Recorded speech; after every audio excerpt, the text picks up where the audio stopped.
We've kept the neighbors from hearing each other.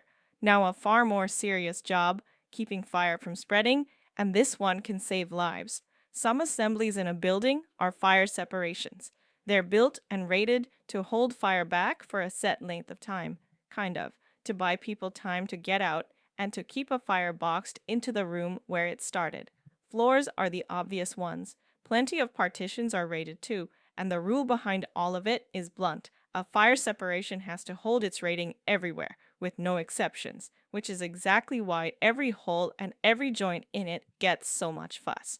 Here's the catch. A fire separation is only as good as its weakest point, and the weak points are wherever something passes through it. A pipe, a duct, a bundle of cables.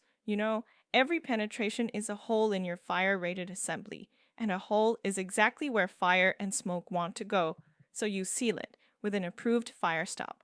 That's a material packed around the penetration to restore the rating the hole broke.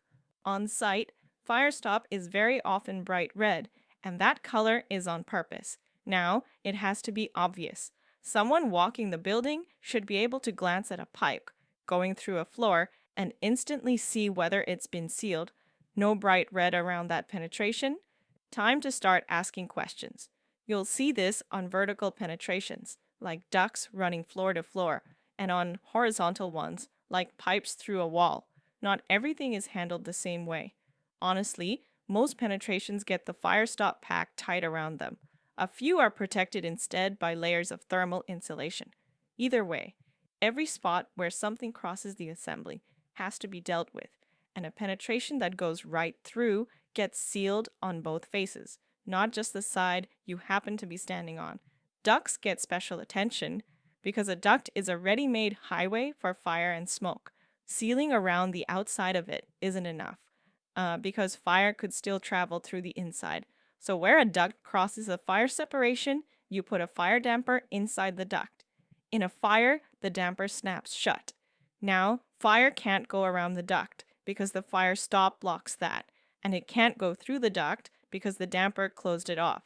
Two more ideas worth knowing by name. A through penetration goes all the way through both faces of the assembly, so you seal it on both sides. A membrane penetration only breaks one face and stops in the cavity, so only that one side, that one membrane has been compromised, and that's the side you make good. And it isn't just the holes. Joints matter too. Now, where a partition runs up and meets the floor above, you seal the top so fire can't sneak over the wall from one room into the next. And where the edge of a floor slab meets the exterior wall, there's a gap, and that gap gets a fire stop as well, so fire can't climb up the outside edge from one level to the level above. Hold on to why all this matters in practice. When you're reviewing a building under construction, checking that the fire stopping is actually there and done right is one of the most important things you'll do. It comes back when we get to contract administration, because catching a missing seal on a site walk is exactly the kind of small, quiet thing that protects people later.